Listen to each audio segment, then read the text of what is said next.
ارشاد کلام ربانی ہے، یا ایھا الذین آمنوا اتقوا اللہ، اے ایمان والو اللہ سے ڈرو۔ کس سے ڈرو؟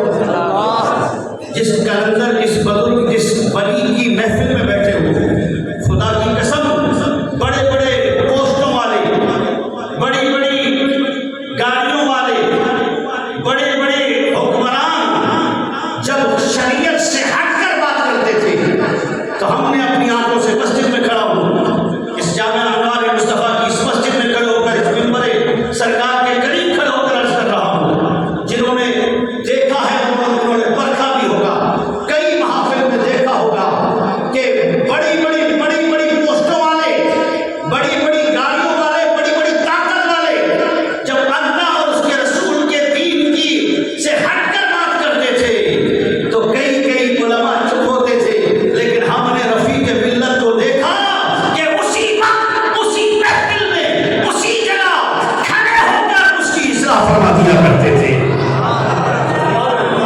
ورنہ بڑے بڑے بزرگوں کو ہم نے دیکھا کئی مسجد مشندی کا شکار ہو گئے، کئی گھبرا گئے، کئی کسی، لیکن یہ وہ سمندر تھا جو سمندر کے سامنے سینہ سے پر ہو کر یہ بندے کلندر کھڑے ہو جاتے تھے، اور اپنی آنکھوں سے دیکھا۔ اللہ اکبر، ایک نہیں کئی واقعات ہوئے۔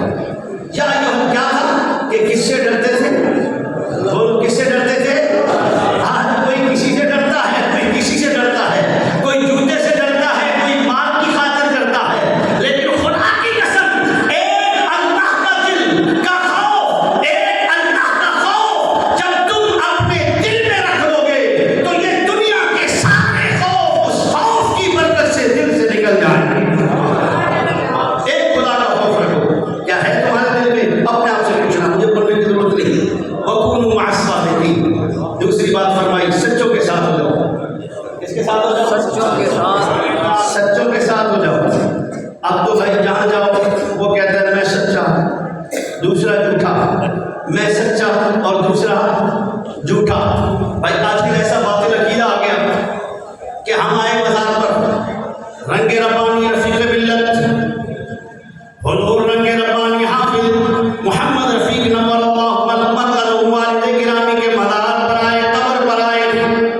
اب ایک تھا وہ جو کہتا ہے اللہ والے قبر میں زندہ ہیں، ہم مزار پر آئے ہمیں فیض ملے گا، ہماری محفل کو دیکھ بھی رہے ہیں، سن بھی رہے ہیں، توجہ بھی فرما رہے ہیں۔ ایک یہ کہہ رہا ہے ہمارا عقیدہ یہ ہے اللہ والے مزاروں میں ہمیں دیکھتے بھی ہیں، سنتے بھی ہیں، جانتے بھی ہیں، سلام بھی کرتے ہیں، جواب بھی عطا فرماتے ہیں۔ آج وقت کے دامن میں گنجائش نہیں، ورنہ ایک نہیں 100 سے زیادہ دلائل اس پر پیش کر سکتا ہوں، ہے نا؟ یہ باطل اور سچا عقیدہ یہ ہے نا؟ کئی بدبخت ایسے بھی پیدا ہوئے، کئی بدبخت ایسے پیدا ہوئے کہ تیری مدینے میں جانا، مدینے میں جا رہے ہو نا، مسجد نبی کی نیت سے جانا، کیوں بھائی؟ قبر رسول کی نیت سے نہیں جانا، کیوں؟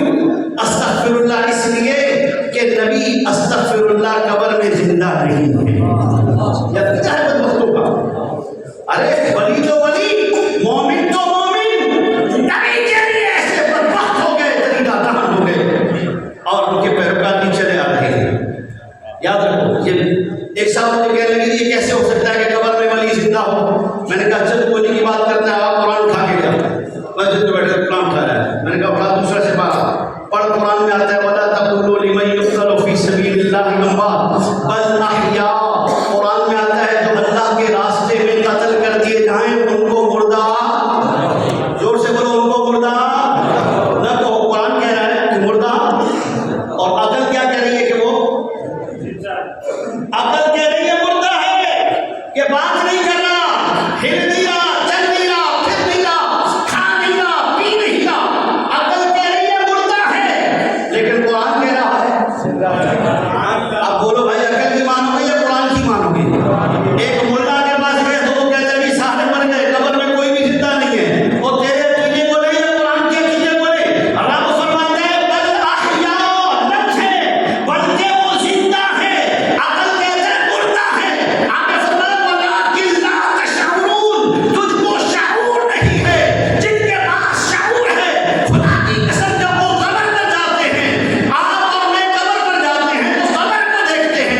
اولیاء کاملین کی صحبت میں بیٹھے، جوتیاں سیدھی کی، انہوں نے دیکھا صاحب مزار پہ گئے، مزار حضور رفیق ملت علیہ الرحمہ کے ساتھ ایک دفعہ ہم رانی پور شریف میں گئے، بہت پرانی بات ہے، رانی پور جو رافضیت کا گھر بن گیا تھا، اس وقت رفیق ملت کی کرامت سے وہاں محفل ہوئی، محفل سے روکا گیا، کیوں؟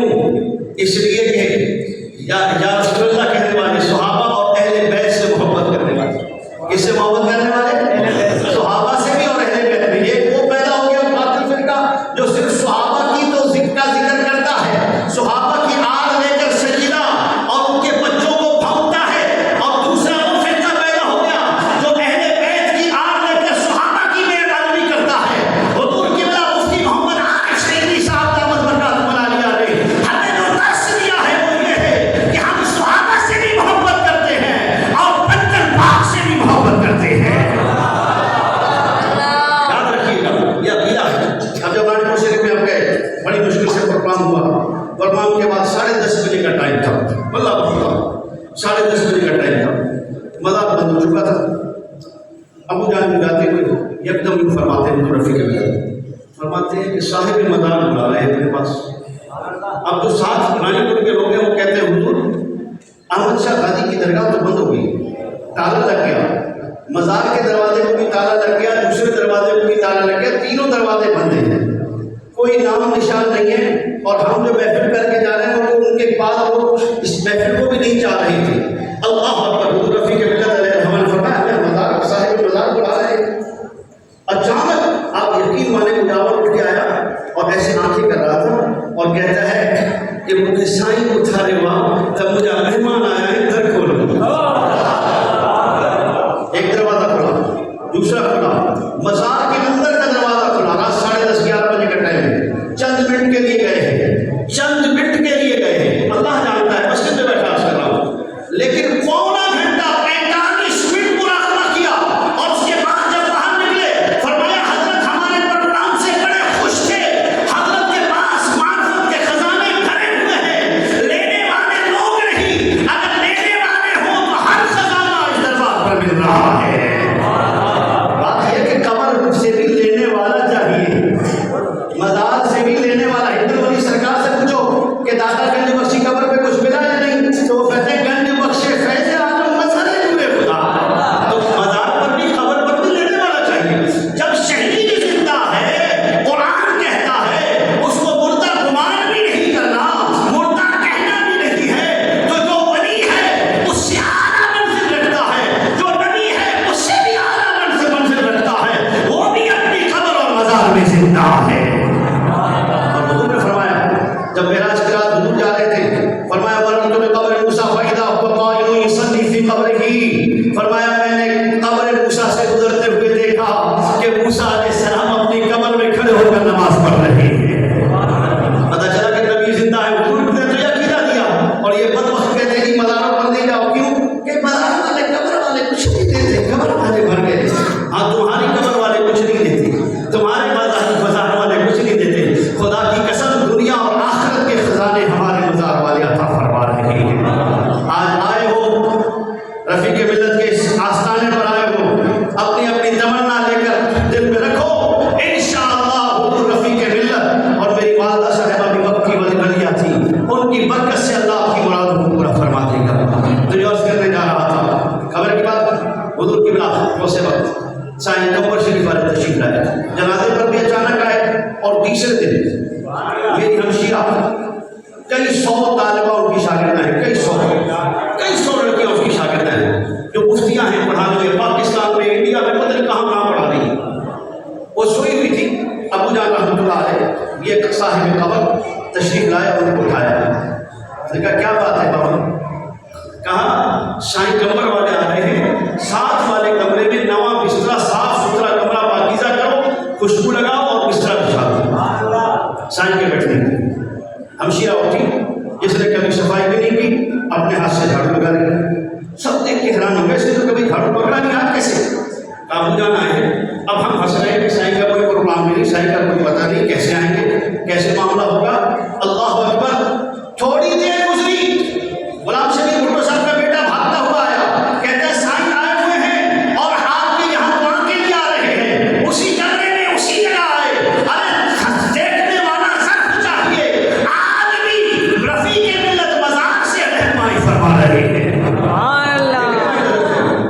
حضور قبلہ کاظم کریم علیہ الرحمہ، حضور غزال کی زمان بحر العلوم والفنون، خدا کی قسم حضور کاظمی صاحب کی خدمت میں جو بیٹھا وہ اپنے ایمان کو محفوظ سمجھے۔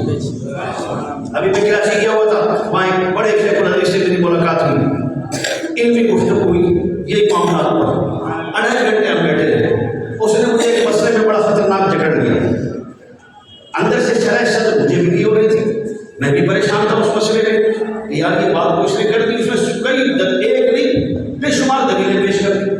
اب میں جمعے کے بعد قبلہ مفتی صاحب تشریف لائے تو میں نے مفتی صاحب کو عرض کیا، مفتی صاحب ایسے بیٹھے، فرمایا ہمارے حضور غزالی زمان امام اہل سنت علامہ احمد شہید کاظمی صاحب نور اللہ مرقدہ